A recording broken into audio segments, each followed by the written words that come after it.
Official nang inilabas ng SBP ang Gilas Pilipinas pool para sa Gilas Pilipinas. Of course, pinili nilang head coach ang winningest coach na si Coach Tim Con at team manager naman si Richard Del Rosario. While kabilang sa pool ay sina Scottie Thompson, CJ Perez, Chris Newsom, Calvin Oftana, Jamie Malonzo, Junmar Fajardo, Dwight Ramos, AG Edu, Carl Tamayo, Kai Soto, Kevin Kiambao at ang naturalized player Justin Brownlee. Kung titingnan natin ang kanilang lineup ay halos lahat may experience na sa ating national team. Well, hindi pa naman ito ang final lineup ng Gilas Pilipinas dahil may iba pang players na mag-conflict sa mga schedules. Ayon nga mismo kay Coach Tim Con na gusto niya mismo yung intact na lineup na gagamitin sa 4 na taon. Malaki umano ang maitulong sa Gilas Pilipinas ang mahabang pagsasama sa team para mapanatili ang chemistry ng mga players.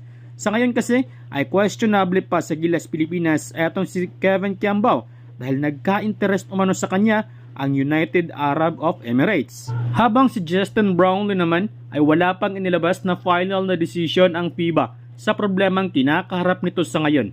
Ika nga ni Representative Tolentino na posibleng umabot sa 2 taon ang maging suspension ng FIBA sa kaso ni Justin Brownlee.